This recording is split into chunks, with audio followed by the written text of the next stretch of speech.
சர்வதேச டெஸ்ட் போட்டிகளில் ஜஸ்பிரீத் பும்ராவை தேர்ந்தெடுக்க தான் மற்றும் தன்னுடைய தலைமையிலான குழு நீண்ட நாட்களை எடுத்துக்கொண்டதா இந்திய தலைமை தேர்வாளர் MSK பிரசாத் சொல்லியிருக்காரு. கடந்த 2018 தென்னாப்பிரிக்காவுக்கு எதிரான டெஸ்ட் போட்டிகள்ல முதல் முறையா விளையாடுறதுக்கு முன்னால பும்ராவை ரஞ்சி போட்டிகளை விளையாட வச்சு அதன் மூலமா அவரை சர்வதேச டெஸ்ட் போட்டிகள்ல பங்கேற்க தேர்வு பண்ணதா பிரசாத் சொல்லியிருக்காரு. பும்ரா டெஸ்ட் போட்டிகளுக்கு சரியான தேர்வா இருக்க மாட்டார்னு எல்லா தரப்பிலும் சொல்லப்பட்ட நிலையில அவரை அதற்கு தேர்ந்தெடுத்ததாகவும் பிரசாத் சொல்லியிருக்காரு. இன்னும் சில வாரங்கள்ல தன்னுடைய பணியில இருந்து ஓய்வு பெற இருக்கிற இந்திய தலைமை தேர்வாளர் MSK பிரசாத் டெஸ்ட் போட்டிகள்ல ஜஸ்பிரீத் பும்ராவை தேர்வு பண்ணது பத்தி இப்போ மனம் திறந்து இருக்காரு.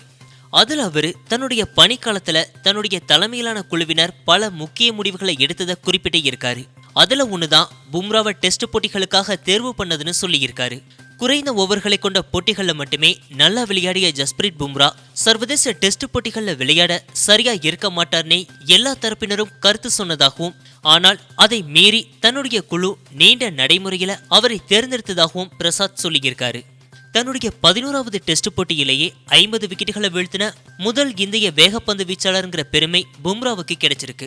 அவர் இப்போ 12 டெஸ்ட் போட்டிகள்ல 62 விக்கெட்டுகளை வீழ்த்தி தன்னுடைய சாதனையை தொடர்ந்துட்டு வராரு. கடந்த 2018 சவுத் ஆப்பிரிக்காவுக்கு எதிராக தன்னுடைய முதல் டெஸ்ட் போட்டியை விளையாடிய பும்ரா அதுக்கு முன்னதா குறைந்த ஓவர்கள் போட்டிகளில் இருந்து விலக்கி வைக்கப்பட்டு ரஞ்சி போட்டிகளை விளையாட வச்சு அதை பார்த்து அவரை டெஸ்ட் போட்டிகளுக்காக தேர்வு பண்ணதா பிரசாத் சொல்லியிருக்காரு. பும்ராவை போலவே T20 போட்டிகளில் விளையாடிட்டு வந்த ஹர்திக் பாண்டியாவும் சர்வதேச டெஸ்ட் போட்டிகளை விளையாட சரிப்பட்டு வரமாட்டார்னு எல்லா தரப்பினரும் சொன்ன நிலையில அவரையும் டெஸ்ட் போட்டிகளுக்காக நீண்ட நடைமுறைகளை தேர்வு பண்ணதையும் பிரசாத் நினைவு கூர்ந்து இருக்காரு.